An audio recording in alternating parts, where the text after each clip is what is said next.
Assalamualaikum warahmatullahi wabarakatuh. Alhamdulillahi rabbil alamin. Wabihi nasta'inu ala umuri dunya waddin.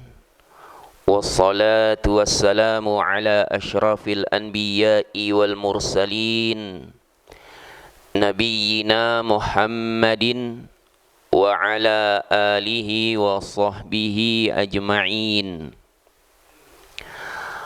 Allahumma la ilma lana illa ma 'allamtana innaka antal alimul hakim. Rabbi shrah li sadri wa yassir li amri wahlul 'uqdatan min lisani yafqahu qawli, amma ba'd. Jamaah kaum muslimin yang dimuliakan Allah Subhanahu wa taala. Alhamdulillah, pada pagi hari yang berbahagia ini kita akan melanjutkan kembali kajian kita terhadap kitab Riyadhus Shalihin. Dan pembahasan kita masih berkaitan dengan bab yang pertama, yaitu babul ikhlas wa ihdharin niyati fi jami'il a'mali wal aqwalil barizah wal khafiyah. Kita masih membahas bab yang menjelaskan tentang keikhlasan dan menghadirkan niat pada seluruh amalan, perkataan yang zahir maupun yang batin. Setelah Al-Imam An-Nawawi rahimahullahu ta'ala membawakan beberapa ayat-ayat Al-Quran yang menjelaskan tentang keutamaan ikhlas dan kewajibannya, maka beliau pun membawakan hadis yang pertama, karena memang kitab Riyadhus Shalihin ini sebenarnya mengumpulkan hadis-hadis Nabi Sallallahu Alaihi Wasallam. Hanya saja pada setiap awal babnya selalu dicantumkan beberapa ayat-ayat Al-Quran yang memiliki tema dengan bab yang sedang dibahas.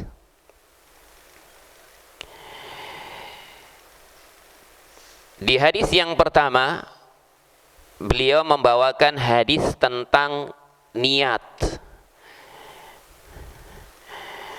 Saya bacakan terlebih dahulu hadisnya, baru nanti kita akan baca syarah atau penjelasan dari Dr.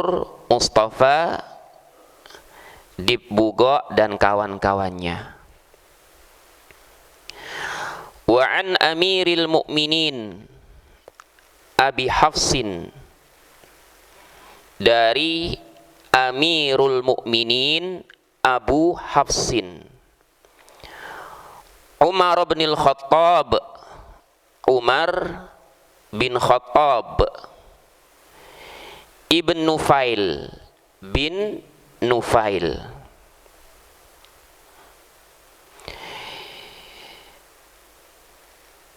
Amirul Mukminin ini merupakan gelar untuk Umar radhiyallahu anhu, dan beliau adalah khalifah yang pertama kali diberikan gelar Amirul Mukminin ini. Abu Hafsin adalah kunyahnya. Umar bin Khattab ini adalah nama beliau, yaitu yang meriwayatkan hadis yang mulia ini. Beliau merupakan sahabat yang mulia, termasuk yang dijamin untuk masuk surga. Ibn Nufail, Nufail ini kakeknya ibn Abdil Uzza, ini juga kakek buyutnya. Ibni Riyah, ibni Abdillah, ibni Qurt, ibni Razah, ibni Adi, ibni Ka'ab. Nah, Ka'ab ini merupakan kakek buyutnya Umar bin Khattab radhiyallahu anhu. Dan pada Ka'ab inilah nasabnya Umar bertemu dengan nasabnya Rasulullah sallallahu alaihi wasallam. Karena Umar ini termasuk salah seorang sahabat yang memiliki kedekatan nasab dengan Rasulullah sallallahu alaihi wasallam, di mana nasab beliau bertemu dengan nasabnya Rasulullah sallallahu alaihi wasallam pada kakek buyutnya yang bernama Ka'ab. Bernama siapa? Ka'ab. Hanya saja Umar jalurnya itu ya dari anaknya Ka'ab yang bernama Adi.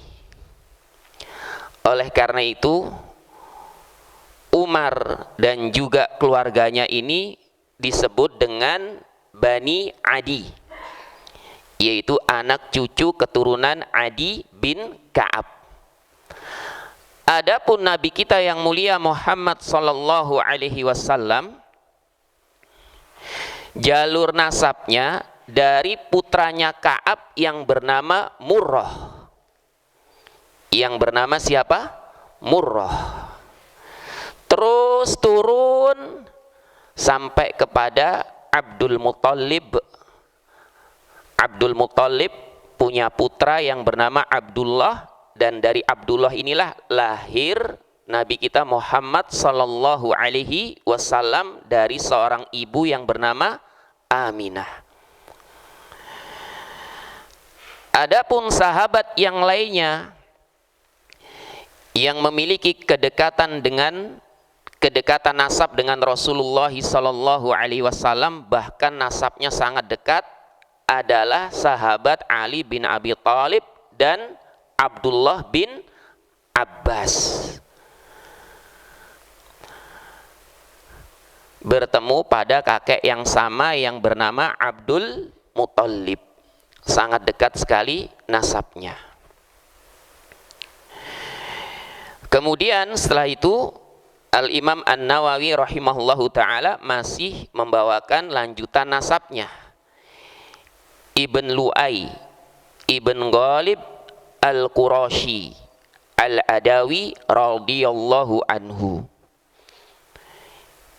Ini adalah nasabnya Umar bin Khattab radhiyallahu anhu.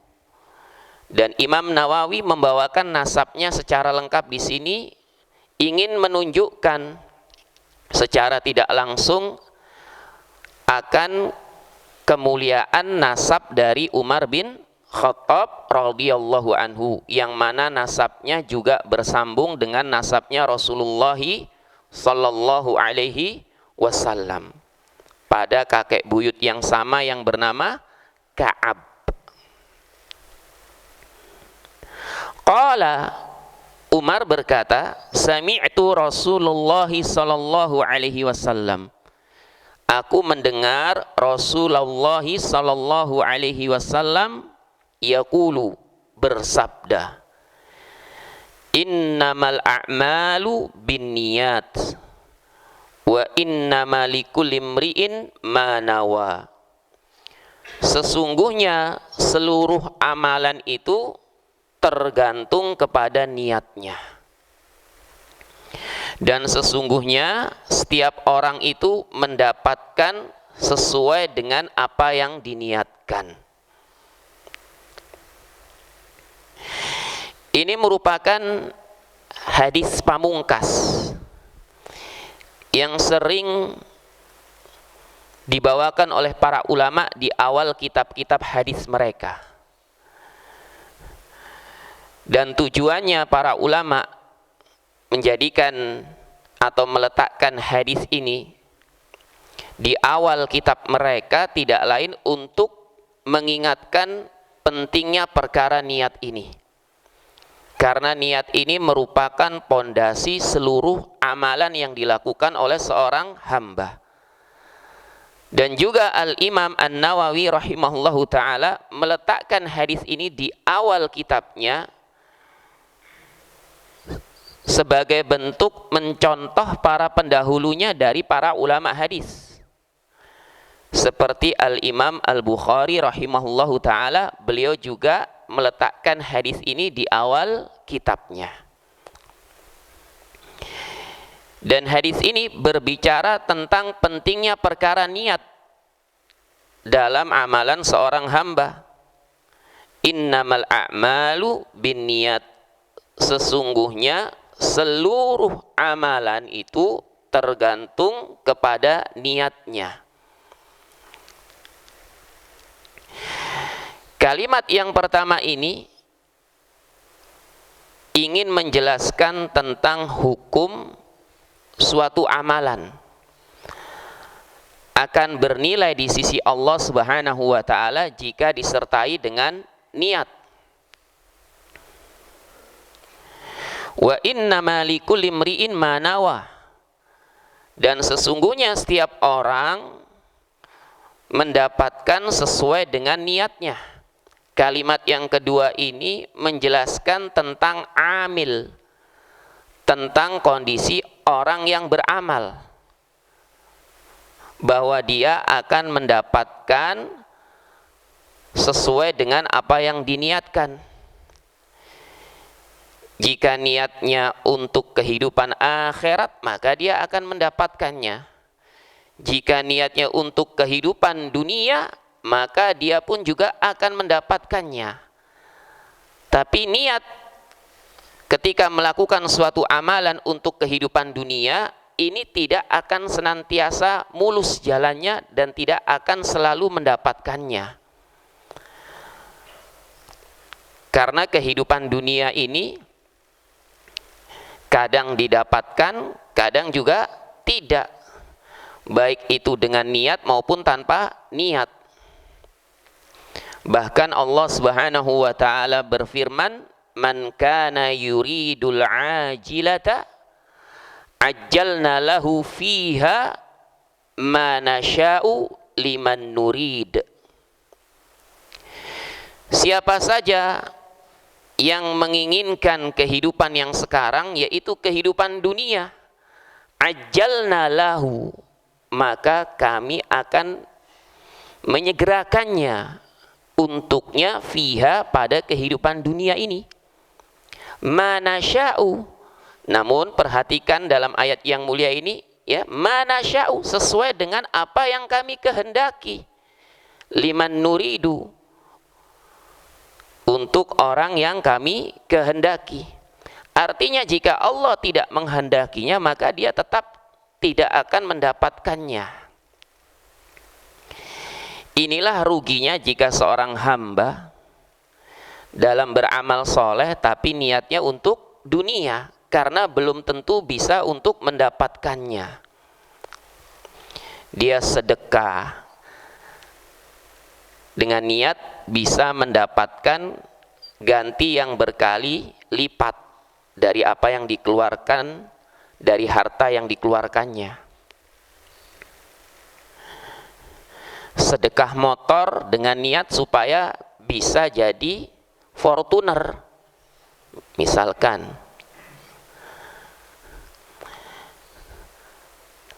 Dan ternyata apa yang difirmankan oleh Allah Subhanahu wa ta'ala ini benar.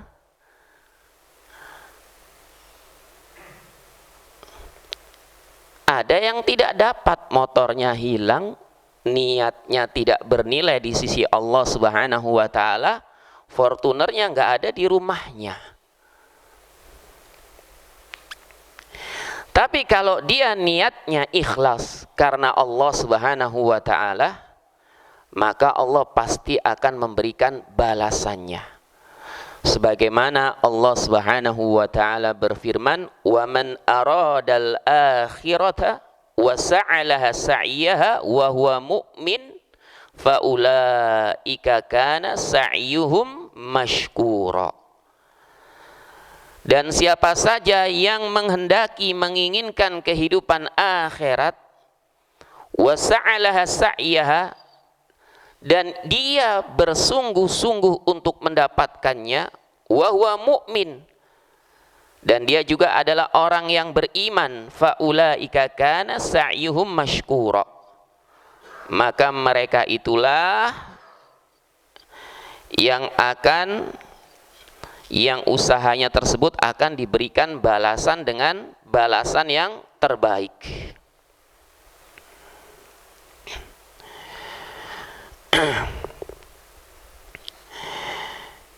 Kemudian setelah itu Rasulullah Shallallahu Alaihi Wasallam ingin memberikan contoh yang lebih spesifik lagi,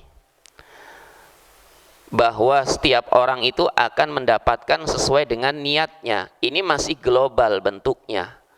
Setelah itu ingin dicontohkan secara spesifik, yaitu dengan suatu amalan hijrah.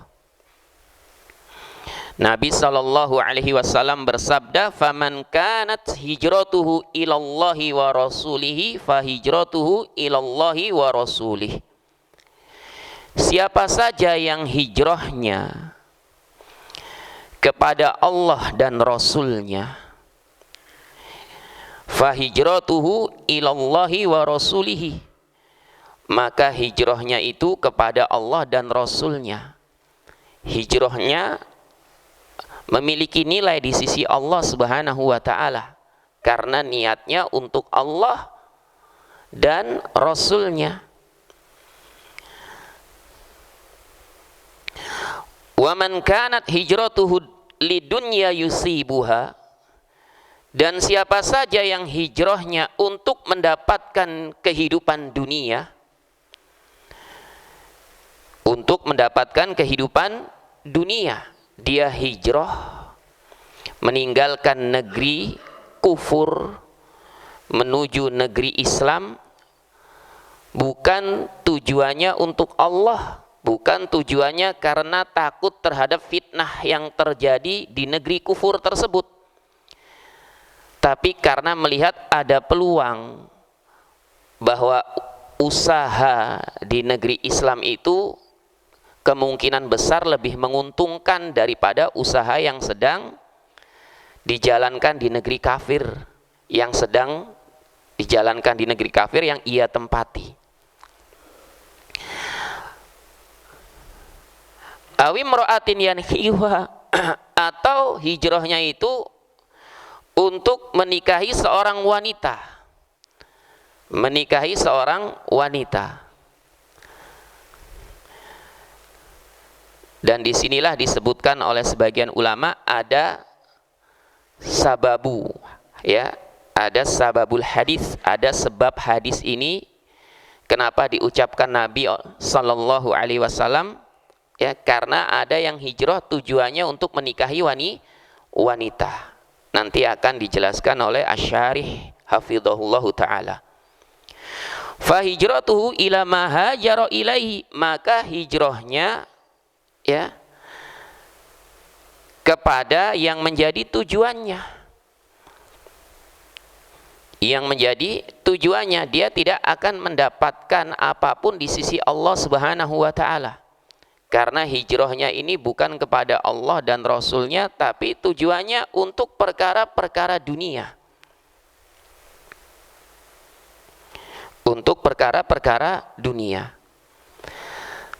Kemudian kenapa yang dijadikan contoh amalan di sini adalah hijrah, bukan yang lainnya? Kan bisa sholat, bisa sedekah, bisa haji, bisa umroh, tapi yang dijadikan contoh adalah hijrah. Karena hijrah ini merupakan perkara yang sebelumnya tidak dikenal oleh bangsa Arab. Tidak dikenal apa itu namanya hijrah, berpindah dari negeri ke negeri yang lainnya. Fa innal arabi syadidul mahabbah li ardihi. Karena orang Arab itu sangat mencintai negeri kelahirannya. Sangat mencintai negeri kelahirannya. Sulit bagi mereka untuk meninggalkan negerinya, kecuali untuk urusan dagang, untuk urusan yang bersifat duniawi. Ya.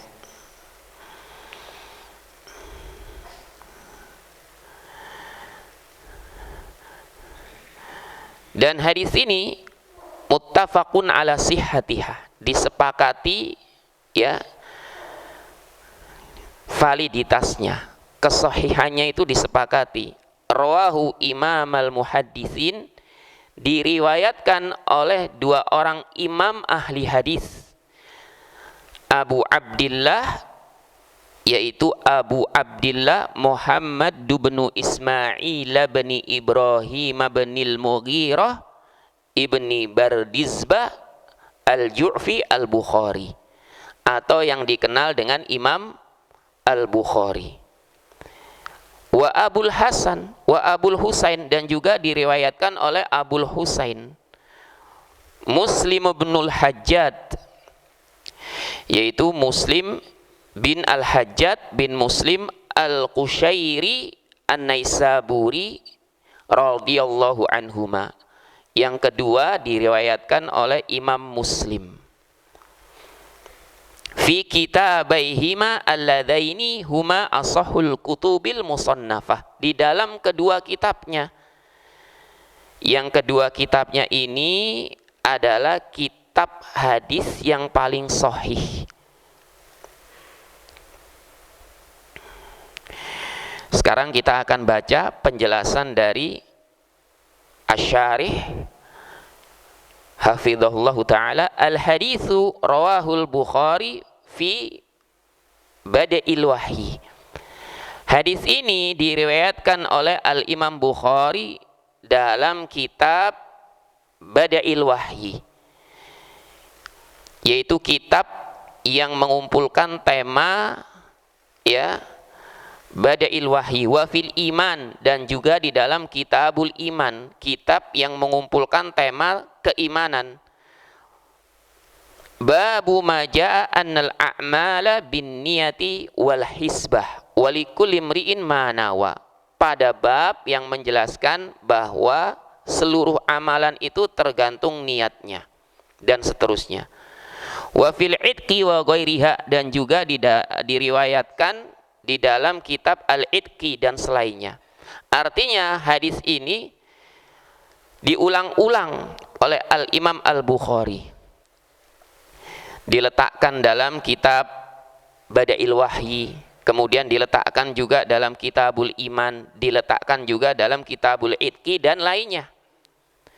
Wa Muslimun, dan juga diriwayatkan oleh Imam Muslim fil Imarah, dalam Kitabul Imarah, bab qaulihi sallallahu alaihi wasallam innamal a'malu binniyat, pada bab yang menjelaskan sabda Nabi sallallahu alaihi wasallam, sesungguhnya seluruh amalan itu tergantung niatnya. Lughatul hadis. Sekarang ya, Asy-Syarih, kalau disebut Asy-Syarih itu yang dimaksud adalah Dr. Mustafa Dib Al-Bugha dan kawan-kawannya. Kalau disebut Al-Mu'allif adalah Al-Imam An-Nawawi rahimahullahu ta'ala. Ini merupakan istilah-istilah yang biasa digunakan ketika membahas kitab para ulama. Asy-Syarih sekarang ingin menjelaskan beberapa kata yang ada di dalam hadis ini.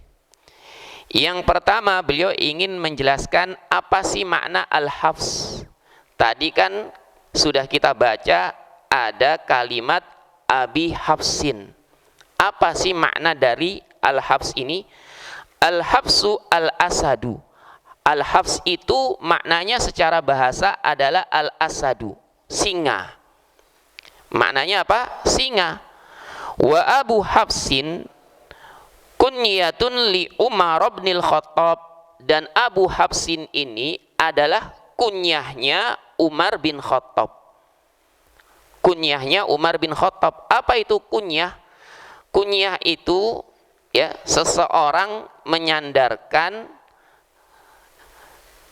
panggilan untuknya dengan nama anaknya yang diawali dengan ya abun atau umun untuk wanita. Jadi misalkan saya punya anak namanya Ibrahim, maka saya memberikan kunyah untuk diri saya sendiri dengan Abu Ibrahim. Dan ini sebenarnya juga digunakan oleh masyarakat kita dalam bahasa Indonesia. Bapaknya Budi misalkan, bapaknya ya Maryam, ibunya ya Aisyah. Tapi oleh orang-orang Arab ini dijadikan suatu istilahnya itu seperti nama kedua dari nama aslinya. Bahkan seperti perkara yang diharuskan dan ada kesunahannya sebenarnya. Menjadi perkara yang diharuskan ya dalam adat istiadat orang Arab itu digunakan untuk para wanita. Karena para wanita kalau diketahui nama aslinya ini aib bagi sebagian qabilah-qabilah Arab. Misalkan dia memiliki ya istri atau anak gadis, itu biasanya ketika memperkenalkan kepada orang lain bukan dengan nama aslinya tapi dengan nama kunyahnya. Kalau diketahui nama aslinya ini menjadi aib. Ada apa nih? Kok sampai ketahuan nama aslinya? Sebab adatnya orang Arab itu tidak suka cari tahu tentang ya keluarga orang lain, beda dengan kita. Beda dengan adat istiadat kita.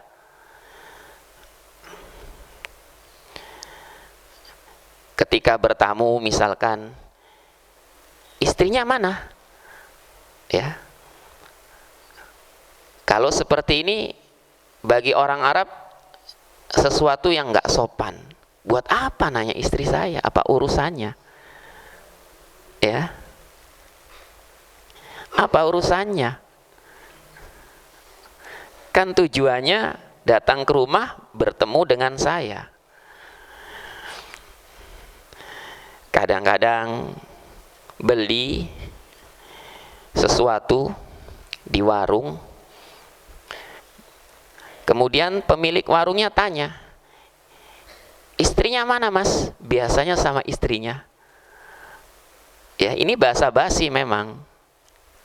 Ini basa-basi, tapi kalau bagi orang Arab sesuatu yang kurang sopan.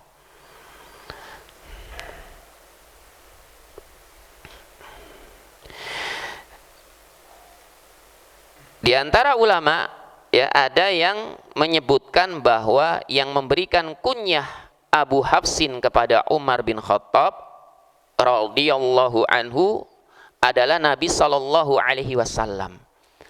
Dan beliau diberi kunyah dengan Abu Hafsin li syaja'atihi karena keberaniannya yang sangat luar biasa. Keberaniannya yang sangat luar biasa sehingga diberi kunyah Abu Hafsin. Padahal Umar ini punya anak laki-laki maupun perempuan, di antaranya Abdullah bin Umar yang terkenal. Tapi beliau tidak berkunyah dengan Abu Abdillah, tapi diberi kunyah langsung oleh Nabi Shallallahu Alaihi Wasallam dengan Abu Hafsin sebagai penghormatan kepada Umar karena keberaniannya yang sangat luar biasa. Kemudian setelah itu Asy-Syarih hafizahullahu taala ingin menjelaskan kata innama. Tadi kan sudah kita baca hadis ini diawali dengan kata innama, innamal a'malu, innama. Innama adatu hasrin. Innama ini kata yang memiliki makna untuk pembatasan. Tufidu taqwiyatal hukmi al-madhkuri ba'daha, yang berfungsi menetapkan hukum yang disebutkan setelahnya. Hukum yang ditetapkan sebelahnya itu, hukum yang ditetapkan setelahnya itu tentang apa? Tentang amalan itu tergantung dengan niatnya. Tentang apa? Amalan itu tergantung dengan niatnya.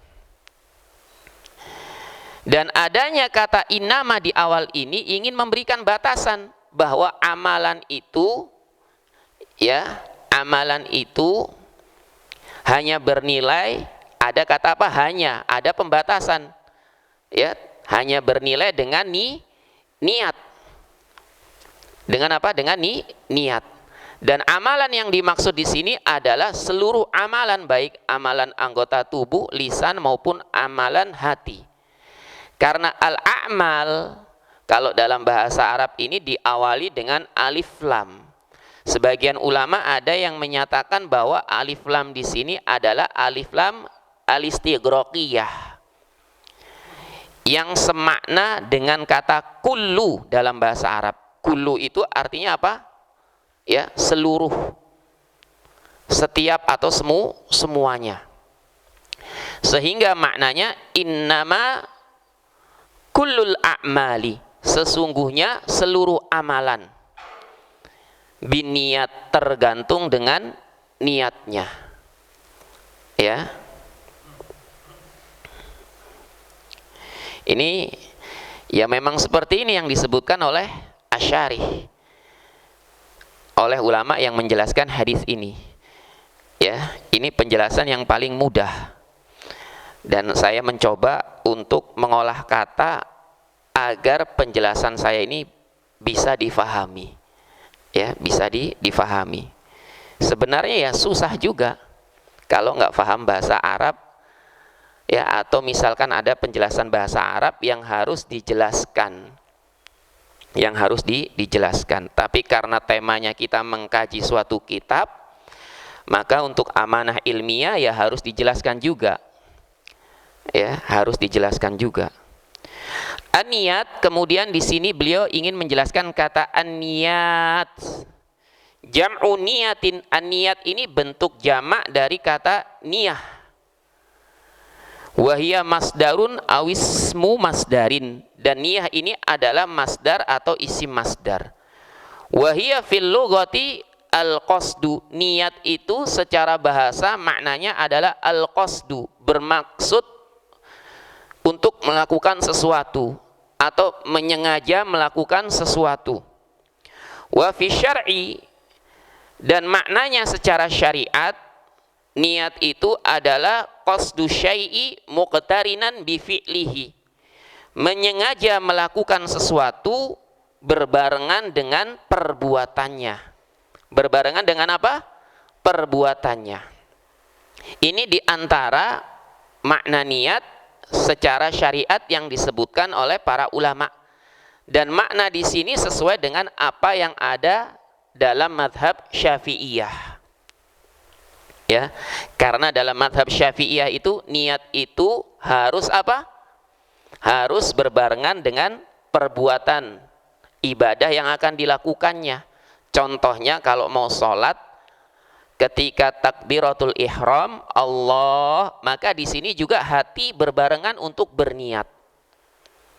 Untuk apa? Untuk berniat. Ya, berniat. Kemudian sholatnya itu fardu atau sunnah, kemudian harus ada ta'yin, yaitu sholatnya apa? Maghrib, asar, atau zuhur. Adapun ulama yang lainnya memberikan makna niat secara syariat, iradatul qalbi al-amala taqarruban ilallah, yaitu keinginan atau kehendak hati untuk beramal dalam rangka mendekatkan diri kepada Allah. Ini merupakan makna niat yang lebih umum dari yang pertama. Karena kalau yang pertama itu ada ya qaidnya, harus berbarengan dengan perbuatan yang akan dilakukannya. Kalau misalkan berwudu, ya, kalau misalkan berwudu, maka kapan itu niatnya di dalam hati? Yaitu ketika membasuh muka. Ini kalau dalam madhab Syafi'iyah. Begitu juga dalam madhab Hambali. Al-hijratu lugatan, kemudian di sini beliau ingin menjelaskan tentang makna hijrah. Apa sih hijrah itu? Hijrah secara bahasa maknanya adalah at-tarku, meninggalkan. Wa syar'an, dan secara syariat, mufaraqatu daril kufri ila daril islam khaufal fitnah. Hijrah secara syariat maknanya adalah meninggalkan negeri kekufuran menuju negeri Islam khaufal fitnah, karena takut fitnah. Karena apa? Takut fitnah. Kalau misalkan tidak ada fitnah yang dikhawatirkan, ditakutkan, dia bisa menampakkan syiar-syiar agamanya tanpa terganggu. Hijrah ini hukumnya hanya mustahab. Nanti insya Allah penjelasannya akan dibahas pada hadis yang selanjutnya. Ya.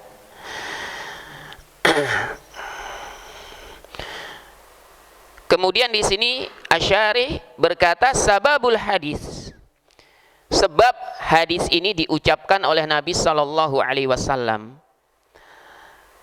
Dzakara At-Tabarani, Al-Imam At-Tabarani ya menyebutkan dengan sanad yang perawinya itu thiqah. Ani Ibnu Mas'udin, dari Ibnu Mas'ud qala, berkata, kana fina rajulun, ya, bahwasanya ada di antara kami ini seseorang yang meminang imro'atan, meminang seorang wanita, yuqalu laha Ummu Qais, yang wanita ini dinamakan dengan atau disebut dengan Ummu Qais, atau yang bernama Ummu Qais. Fa'abat an tatazawwajaha hatta yuhajira. Tapi Ummu Qais ini enggak mau untuk dipinang, untuk dinikahi oleh lelaki ini. Tidak disebutkan namanya siapa. Tapi saya pernah membaca, ya, ada ulama yang menyebutkan namanya adalah Al-Qatilah katanya. Tapi ini ya belum valid. Intinya Ummu Qais di sini enggak mau untuk dinikahi oleh lelaki ini hatta yuhajira, sampai laki-laki ini mau hijrah. Mau hijrah ke Madinah. Fahajara fatazawwajaha, maka lelaki ini pun akhirnya ikut hijrah dan menikahi Ummu Qais ini. Ya. Fakunna nusammihi muhajira ummi Qais.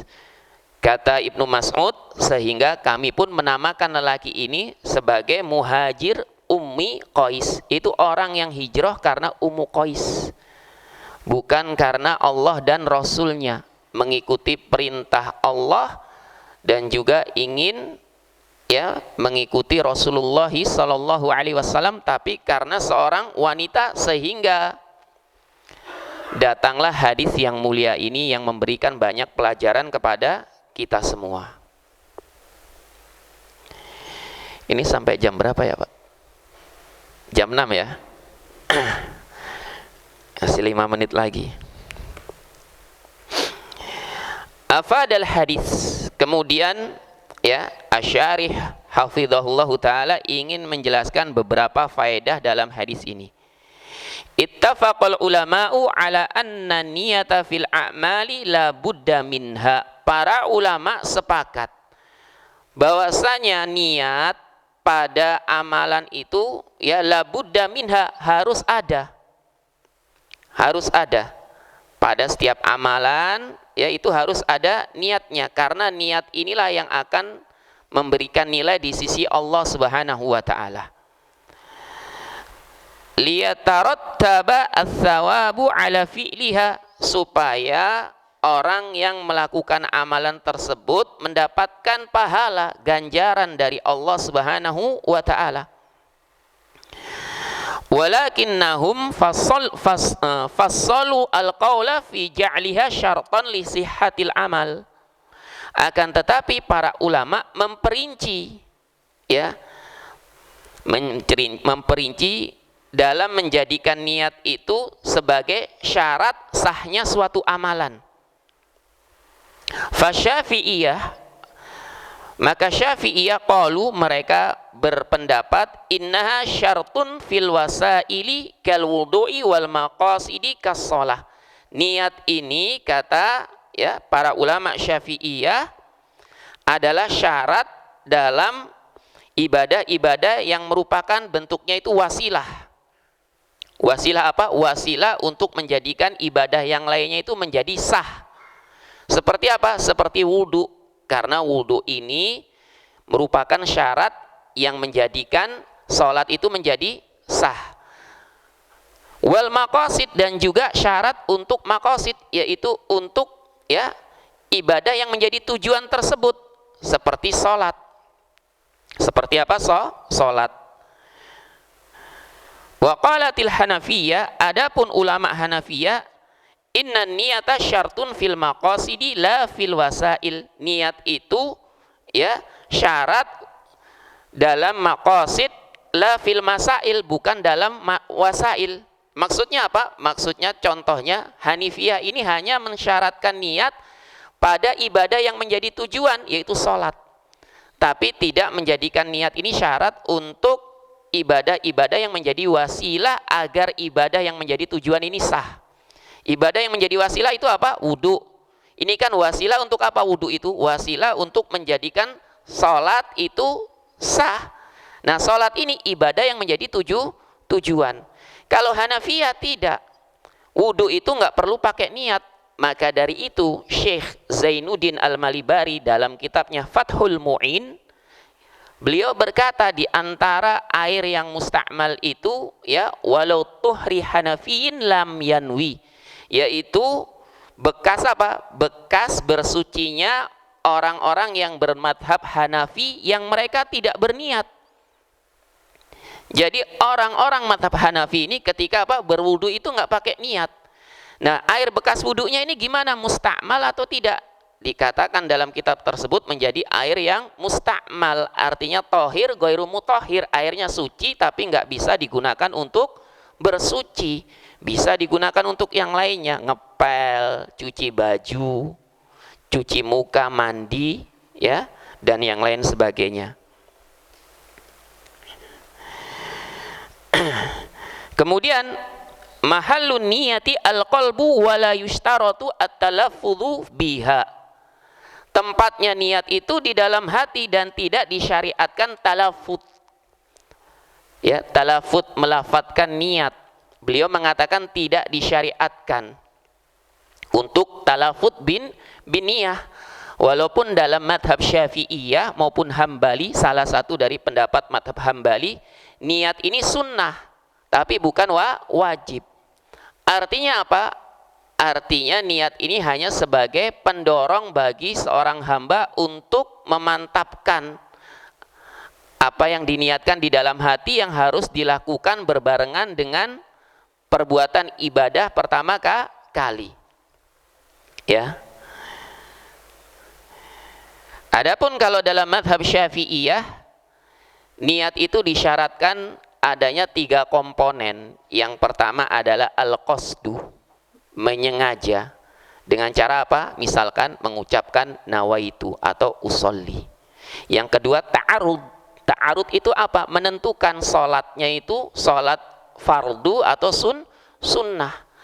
Ya, kalau misalkan sholat fardu berarti usolli fardu. Kemudian yang ketiga, komponen yang ketiga yaitu ta'yin, menentukan sholatnya itu maghrib, isya, subuh, zuhur atau asar. Kalau misalkan subuh berarti ya usolli fardhos subahi. Nah, 3 komponen ini kalau dalam madhab Syafi'iyah itu harus ada. Kapan? Ketika di awal kali melakukan ibadah sholat, yaitu takbiratul ihram. Kalau misalkan 3 komponen ini bisa dilakukan tanpa talafut niat, tanpa melafatkan niat, ya nggak usah, nggak perlu. Ya, nggak perlu. Ya, ini saya hanya membawakan pandangan-pandangan para ulama saja, karena memang ini ada dalam salah satu ya pendapat Hambali, niat ini juga dibolehkan. Bukan niat ya, talafut dengan niat. Adapun yang tidak dibolehkan adalah al-jahru bin niyah, jahar. Karena talafut itu ya mengucapkan niat ya yang hanya bisa didengar dengan dirinya sendiri. Kalau al-jahru itu mengeraskan niat. Biasanya ya dulu itu kalau di kampung-kampung ada yang seperti ini, usolli, jadi ya dia keras. Nah, ini yang nggak dibolehkan, bahkan dalam madhab Syafi'iyah. Namun yang jelas di sini dikatakan mahallun niyah al-qalbu wala yushtaratu at-talaffuz. Tempatnya niat itu di dalam hati, tapi ya, dan tidak disyaratkan untuk talaffuz. Tidak disyaratkan, tidak diharuskan untuk talaffuz. Al-ikhlas lillahi ta'ala fil amal syartun min syuruti qabulihi. Ikhlas kepada Allah pada suatu amalan itu syarat ya diterimanya suatu amalan. Fa innallaha ta'ala la yaqbalu minal amali illa ma kana khalisan liwajhihil karim. Karena sesungguhnya Allah Ta'ala itu tidak menerima suatu amalan ya kecuali jika amalan tersebut ikhlas mengharapkan wajah Allah yang maha mulia. Ya, ini kita sudah selesai membaca penjelasannya. Saya ingin menjelaskan sedikit-sedikit saja ya. Ini penting. Niat itu punya fungsi. Dan fungsinya itu ada 2. Yang pertama membedakan antara ibadah dengan adat istiadat. Membedakan apa? Ibadah dengan adat istiadat. Ada orang yang mandi untuk menyegarkan badan, ada orang yang mandi ya karena junub. Ini dibedakannya dari apa? Dari niatnya. Dari apa? Dari niatnya. Ya. Ini yang pertama. Kemudian yang kedua, fungsinya niat itu untuk membedakan antara ibadah yang satu dengan ibadah yang lainnya. Ya, ibadah yang satu dengan ibadah yang lainnya. Ya, ada orang yang masuk ke masjid, yang satunya sholat tahiyatul masjid, yang satunya sholat qobliyah. Sama-sama 2 rakaat, tapi yang membedakan apa? Niatnya. Ya, ini adalah fungsi niat. Ini adalah fungsi niat. Ya, wallahu taala a'lam. Mungkin kita cukupkan sampai di sini. Semoga apa yang kita kaji ini bermanfaat bagi kita semua.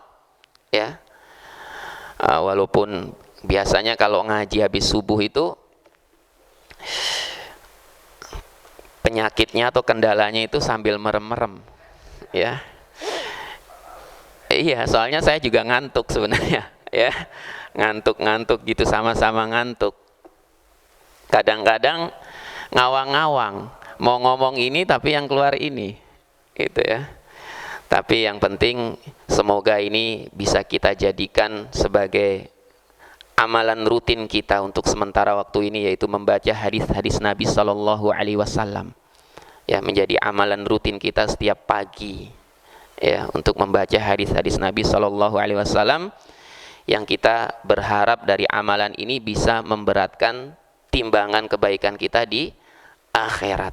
Ya, wallahu taala a'lam. Subhanakallahumma wa bihamdik asyhadu an la ilaha illa anta astaghfiruka wa atubu ilaik. Wassalamu alaikum warahmatullahi wabarakatuh.